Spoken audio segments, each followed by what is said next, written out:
Bintang yang tertidur di hutan berbisik di sebuah desa kecil yang dikelilingi pepohonan raksasa. Hiduplah seorang gadis kecil bernama Lila.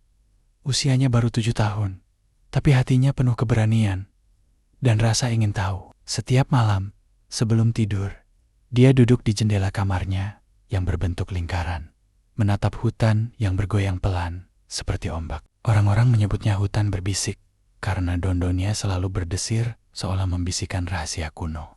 Suatu malam, ketika bulan sabit menggantung di langit beludru, Lila melihat sesuatu jatuh dari langit. Sebuah garis cahaya keemasan melesat cepat, menghilang di antara pepohonan. Itu pasti bintang yang kehilangan jalannya, pikirnya. Tanpa ragu, ia mengenakan mantel wol merahnya, mengambil lentera kecil, dan menyelinap keluar rumah. Di tepi hutan, angin malam menyapa lembut. Daun-daun bergemerisik, hati-hati. Tapi jangan takut. Lila menarik napas dalam dan melangkah masuk. Pertemuan pertama, sang penjaga malam. Tak lama, cahaya lentera menyoroti sepasang mata kuning bersinar. Seekor burung hantu putih dengan bulu sehalus kabut duduk di dahan rendah. "Kemana kau, manusia kecil?" Suaranya dalam seperti gema gua. "Aku mencari bintang yang jatuh," jawab Lila sambil menunjuk ke arah cahaya samar di kejauhan. Burung hantu itu mengangguk. "Ikuti kunang-kunang berpita emas. Tapi ingat, di tengah hutan ada jembatan akar yang reot. Jangan menyentuh air sungai bulan, atau kau akan tertidur 100 tahun. Sebelum pergi, ia memberikan sehelai bulu yang bersinar seperti mutiara. "Gunakan ini jika kau tersesat." Petualangan di jembatan akar. Lila berjalan menyusuri jalan setapak yang dipenuhi lumut menyala. Di kejauhan, kunang-kunang emas menari-nari. Tiba-tiba, di hadapannya terbentang sungai berwarna perak. Airnya bergemericik lagu pengantar tidur yang membuat kelopak matanya berat. Jembatan akar di depannya memang reot, tapi Lila ingat pesan burung hantu. Dengan hati-hati, ia melangkah, menggenggam erat bulu ajaib. Saat papan terakhir hampir patah, bulu itu tiba-tiba mengembang seperti parasut, membawanya mendarat lembut di seberang. Rahasia rusa bulan.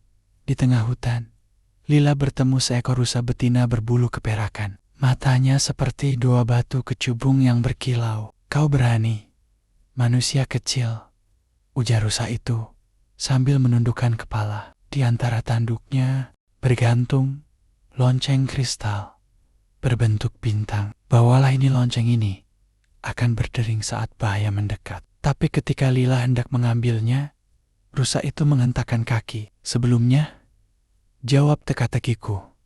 Apa yang selalu bersama gelap, tapi lenyap saat malam datang?" Lila berpikir sejenak. Bayangannya sendiri yang menari di bawah sinar bulan. "Bayangan!" serunya. Rusa itu tersenyum puas. Lonceng kristal pun berpindah ke tangan Lila. Pertemuan dengan sang waktu semakin dalam, udara semakin hangat. Pohon-pohon raksasa digantikan oleh jamur raksasa yang bercahaya. Di tengah lapangan jamur, duduk seorang kakek tua dengan janggut seputih salju yang menjuntai sampai tanah. Di tangannya, sebuah jam pasir berisi butiran emas. "Kau terlambat, Nak," gumamnya tanpa mengangkat kepala. Bintang itu hampir padam. Lila panik. "Tolong, tua-tua, bagaimana aku bisa sampai ke sana?" Sang kakek mengangkat jam pasir. "Waktu bisa kau putar dengan bayaran." Matanya menyipit. "Apa yang kau rela berikan?" Lila memandang lonceng kristal pemberian rusa. Dengan berat hati, ia mengulurkannya. "Ini saja yang kupunya." Tapi sang waktu tertawa terkekeh. "Bukan benda itu yang kubutuhkan. Aku ingin satu kenangan indahmu." Lila menutup mata. Ia teringat hari ulang tahunnya yang ke-5, ketika ayahnya membawanya melihat kapal kertas menyala di danau. Kenangan itu ia simpan di telapak tangan, lalu meniupnya ke arah sang waktu. Jam pasir berputar, dan tiba-tiba K-R-A-A-K. Sebuah jalan bercahaya terbentang di depan kaki Lila. Bintang yang tertidur di ujung jalan, di tengah padang bunga yang bermekaran hanya di malam hari, tergeletak bintang kecil sebesar kepalan tangan. Warnanya kuning pucat, seperti lilin yang hampir habis. "Jangan padam," bisik Lila sambil mendekapnya. Bulu burung hantu bersinar, memindahkan kehangatannya ke bintang. Perlahan, cahayanya kembali terang. "Terima kasih." Suara bintang itu seperti gemerisik angin di antara daun. "Aku tersesat saat bermain petak umpet dengan saudara-saudaraku." Lila menggendongnya seperti boneka. "Aku akan mengantarmu pulang." Tapi bintang itu menggeliat. "Tidak perlu.